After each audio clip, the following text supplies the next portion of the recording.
We'll take your texts as well. Paul, the Manchester City fan, says, morning, chaps.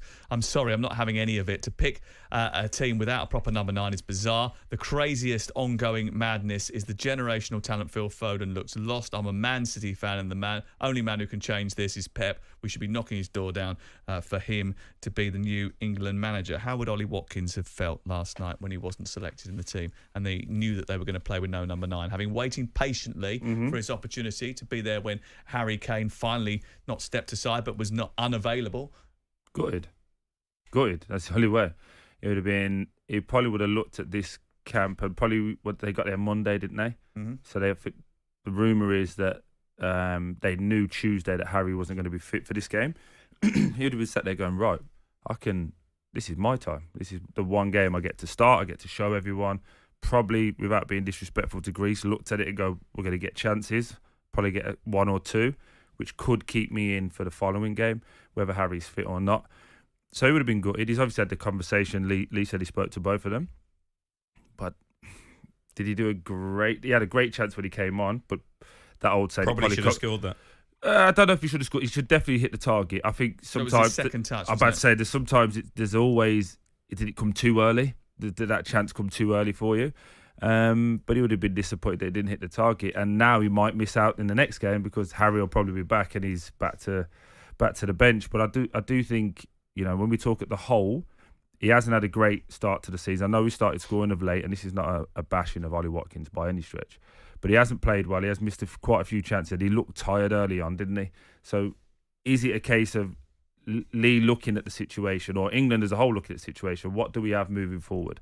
Because we've got a list of the strikers here. It's not as deep as we make it out to be. Well, that's another issue, isn't it? We've mentioned that there's a left back dearth. There's also actually a striker dearth. Well, if we fast forward 2 years, so everyone's age here, I'm going to say now is their actual age, but just add 2 to this. Tammy Abraham, 27. Eddie Nketiah, 25. Dominic Calvert-Lewin, 27. Ivan Toney, 28. Dominic Solanke, 27. Ollie Watkins, 28. Marcus Rashford, 26. So they're all going to be in and around the 30 mark or in their prime. Then you go to the younger ones. Morgan Rogers, 22. Liam Delap, 21. Jay Stansfield, 21. Are you comfortable as an England fan now going into a major tournament with those guys leading the line that you're going to win it? You've done well to get a Birmingham player on that list, by the way. No, he plays for the England under 21s. And actually, do you know what? It's worth pointing this out because one of the problems they've got coming through the pathway is that there's not as many number 9s. No. There's a lot of number 10s. You look at the England team, there's a lot of number 10s, and there was no number 9 in it. And that sort of mirrors what is happening in the development phase. That's just a question to both of you. As you're both fans and you get it, would you be confident going into the tournament that they can win you a World Cup? I think that sometimes... That's not a disrespectful dig at them, just on the face of it. I think you've got to remember, you only actually need 2 out-and-out number 9s to take with you to a World Cup or a European Championships, right? Yep. And you're probably going to be able to fashion that out of what you've just given us. Yep. There's not many top-class names on that list. But in terms of competition, there is a lack of competition. It's something, actually, that surprised me about yesterday, because in the last international break, Lee Carsley was talking about the fact that we want a situation where the team is not copy-paste. There is competition for Harry Kane, and that we have... Because you remember, they couldn't rest him because they didn't have a number 9. Yes, yeah. And they probably would have done. And they were bemoaning the fact there wasn't enough competition for him. This time, they've got 2 more number 9s, and they haven't used them in a game where he was unavailable, which is another big surprise and sort of departure from what he'd said before. I'll tell you what, I bet Andy Cole and Ian Wright wish they played a different era. Absolutely. They walk into this England team, wouldn't they? Robbie Fowler as well. Yeah. Same with the goalkeeper, by the way. Jordan Pickford wasn't great last night. Obviously had that rush of blood. He flapped at a couple of crosses, but he's not under any real pressure in terms of competition either. 2 key positions where England lack depth. No, I'm with you. I think if I was Lee, again, I'm not by any stretch of imagination, I would have said, let's make 2, maybe 3 more changes and then call it, not an experiment, but we're trying something new. And I would have said it before the game and I would have been bullish after the game. We tried to have a plan B. It didn't work. So we know now that won't work moving forward. But I'd like to see one of the different goalies in. Does that work?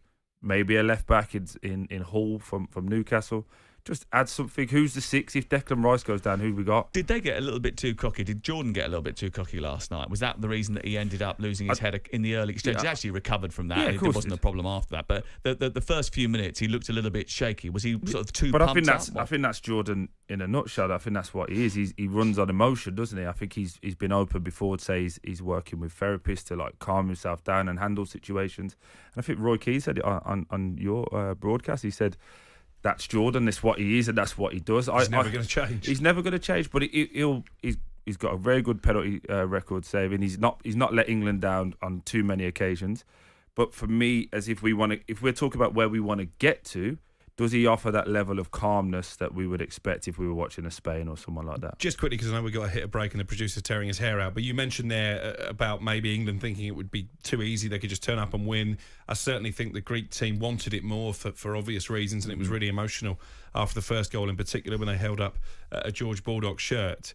What annoyed me, actually, was Jude Bellingham, after he scored his goal, suddenly then sort of whipping up the fans and doing all those theatrics. Bit late for that now. He was doing it before. He was doing it right a couple of minutes before he was doing it. Yeah, he did it right before the corner, which I think ended up leading to the goal, didn't he? Yeah, a couple of minutes before. But they were behind by that stage. They needed to show that passion and that enthusiasm a lot earlier. So then he needs to do it earlier, but when he does it, you criticise him for not doing it earlier. That doesn't sound like Crook. Jim White and Simon Jordan. Monday to Friday mornings from 10 on AM, on DAB, via the talkSPORT app and on your smart speaker. talkSPORT.